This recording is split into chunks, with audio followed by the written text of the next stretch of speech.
구약성경 818면 시편 24편 말씀을 함께 고백드리겠습니다. 함께요. 땅과 거기에 충만한 것과 세계와 그 가운데 사는 자들은 다 여호와의 것이로다. 여호와께서 그 터를 바다 위에 세우시며 강들 위에 건설하셨도다. 여호와의 산에 오를 자가 누구며 그의 거룩한 곳에 설 자가 누구인가? 곧 손이 깨끗하며 마음이 정결하며 뜻을 허탄한 데 두지 아니하며 거짓 맹세하지 아니하는 자로다. 그는 여호와께 복을 받고 구원의 하나님의 의를 얻으리니 이는 여호와를 찾는 족속이요 야곱의 하나님의 얼굴을 구하는 자로다. 문들아 너희 머리를 들지어다. 영원한 문들아 들릴지어다. 영광의 왕이 들어가시리로다. 영광의 왕이 누구시냐? 강하고 능한 여호와시요 전쟁에 능한 여호와시로다. 문들아 너희 머리를 들지어다. 영원한 문들아 들릴지어다. 영광의 왕이 들어가시리로다. 영광의 왕이 누구시냐? 만군의 여호와께서 곧 영광의 왕이시로다. 아멘. 말씀을 통해 주의 마음을 깨닫는 시간 되기를 주님의 이름으로 축복합니다. 아멘. 하나님이 찾는 사람, 하나님이 귀히 여기는 사람은 어떤 사람일까요? 오늘 본문이 그 답을 우리에게 말해주고 있습니다. 하나님께서 귀히 여기시고 찾고 또 살피시는 사람인 바로 하나님께 예배하는 사람이라는 것을 알게 되어지는데요. 자, 그러면 예배란 어떤 것인가, 또 어떻게 드려지는가에 대해서 오늘 본문은 말합니다. 먼저 하나님에 대한 바른 신앙 고백이 있음을 알게 되어집니다. 1절입니다. 땅과 거기에 충만한 것과 세계와 그 가운데 사는 자들은 다 여호와의 것이로다. 온 땅의 주인은 하나님이시라는 겁니다. 또 세계와 그 가운데 살아가는 우리는 하나님의 소유된 자들이라는 것이지요. 그러니까 이 땅을 살아가는 우리 모두는 하나님의 소유된 자들이요. 또 특별히 우리는 하나님의 언약 백성이라는 것을 기억해야 되는 것이지요. 하나님께서는 우리와 언약을 맺으시고 하나님의 사랑하는 자녀들로 택하여 주셨습니다. 그래서 출애굽기 19장에도 보면 세계가 다 내게 속하였나니 라고 하는 말씀처럼 이 땅과 모든 세계 만물에 거주하는 우리는 하나님의 언약된 백성으로 하나님의 소유된 백성이라는 것이지요.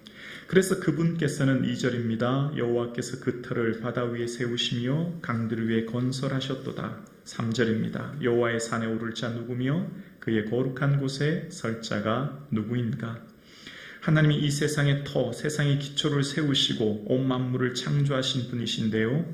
그 하나님, 그 언약의 하나님은 어떤 백성을 찾으시고 하나님께 나아가는 사람이 누구인가 라고 이제 3절은 이야기입니다. 그러니까 하나님에 대한 신앙 고백이 첫 번째, 온 우주 만물을 창조하시고 통치하시는 분이시고요.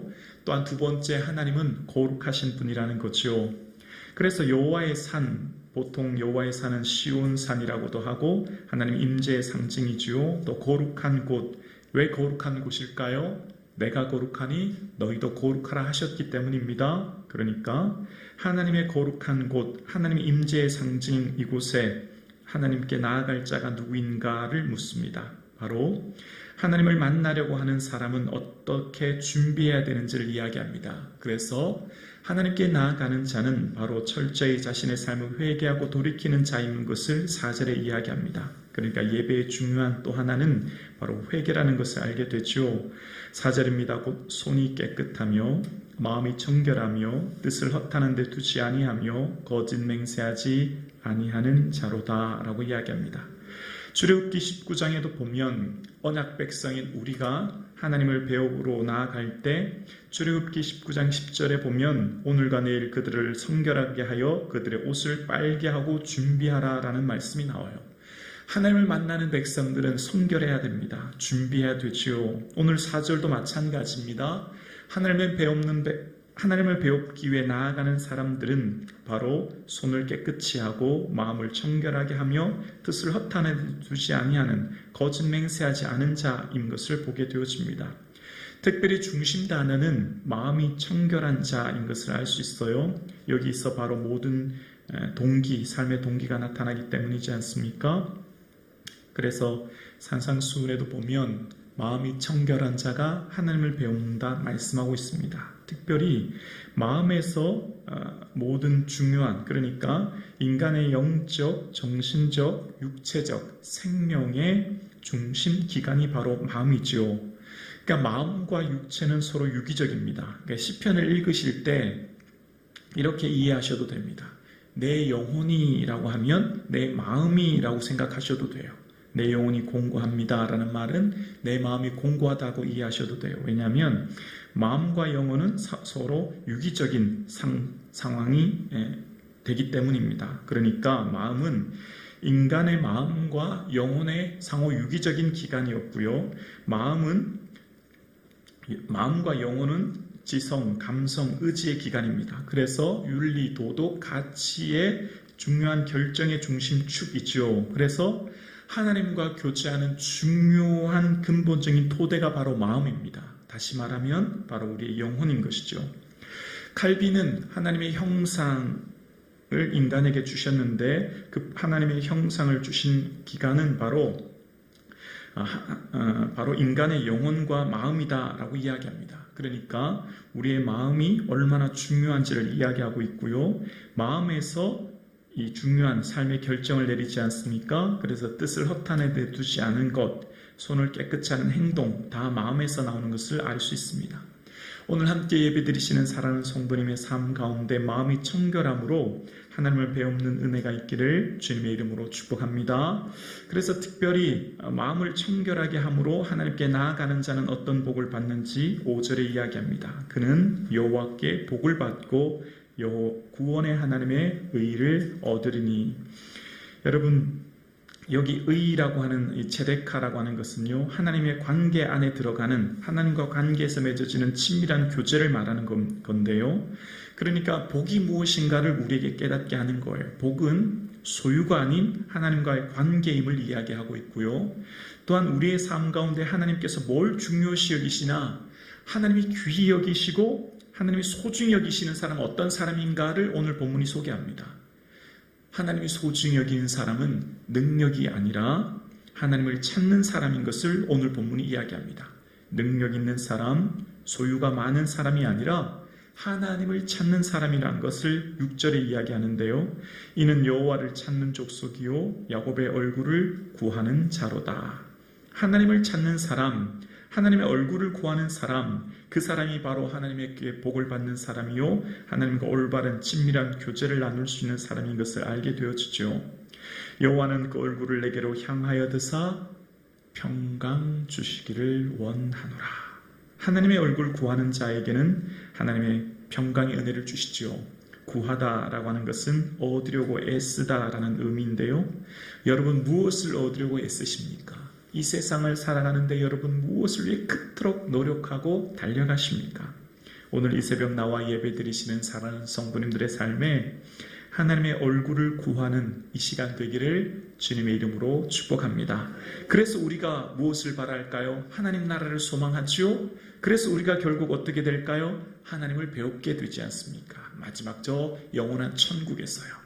그래서 오늘은 우리의 인생의 최종 목적지를 향해 오늘 우리는 달려가고 있는 것이지요. 그래서 하나님을 찾는 사람은 예배하는 사람이고요. 하나님에 대한 신앙 고백, 그러니까 하나님의 올바른 통치와 하나님의 어떤 분이시를 고백하고 또한 4절에 올바른 삶의 회개가 드러나며 이제 6절에 바로 하나님의 말씀을 통해 하나님의 뜻을 깨닫게 되는 것이죠. 예배는 무엇일까요? 말씀을 듣고 말씀을 통해 하나님의 뜻을 깨닫는 것이죠. 하나님의 뜻이 뭘까요?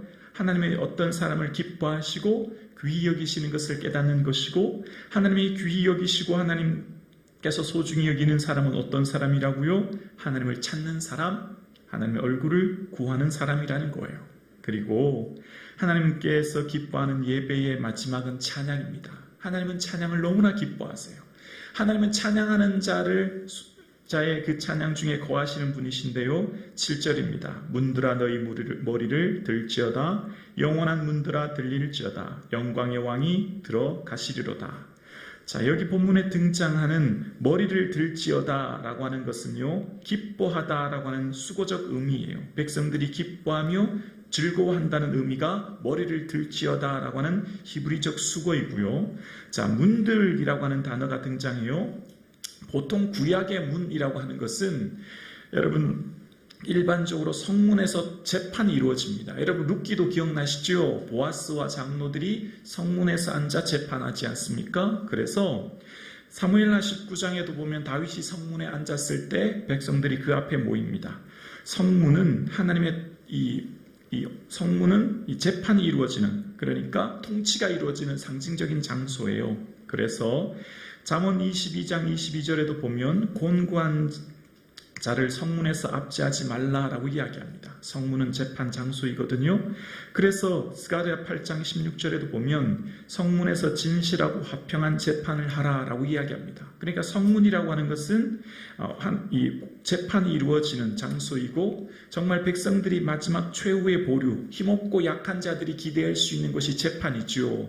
이 법적인 재판이 이루어지는 곳이고, 이 성문에서 이 통치가 이루어지는 모습을 말할 때 성문을 이야기합니다. 그러니까 문들이라고 하는 것, 바로 하나님의 온전한 통치와 그 다스림을 이야기하는 것이고, 그리고 이 문들에서 기뻐하는 것, 그리고 영원한 문들아 들릴지어다 영광의 왕이 들어가시리로다 라고 오늘 본문이 이야기합니다. 이 표현은 일반적으로 왕이 그 다스리는 지역, 그 성을 방문할 때 백성들이 환호하는 모습을 그리는 것이고, 그래서 특별히 오늘 이 본문은 하나님의 언약궤가 행진하며 나아갈 때 언약궤를 즐거워 기뻐하는 백성들의 모습을 그리는 모습이 오늘 본문이에요. 여러분, 다윗이 사무엘하 6장에 보면 오벳 에돔에서 하나님의 언약궤를 가지고 올 때 6걸음 한 번, 6걸음 걷고 제사 드리면서 힘을 다해 춤을 췄다고 얘기하는 것 기억나시죠?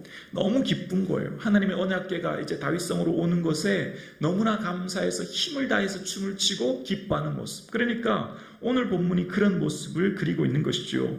하나님의 임재의 상징, 바로 하나님께서 통치하고 다스리심에 기뻐하고 감사하고 즐거워하는 모습이 이 7절에서 10절까지의 모습입니다. 그러니까 하나님께서 다스리심, 진정한 왕이 누구시냐를 오늘 본문이 이야기합니다. 8절이요, 영광의 왕이 누구시냐? 강하고 능한 여호와시요 전쟁에 능한 여호와시로다.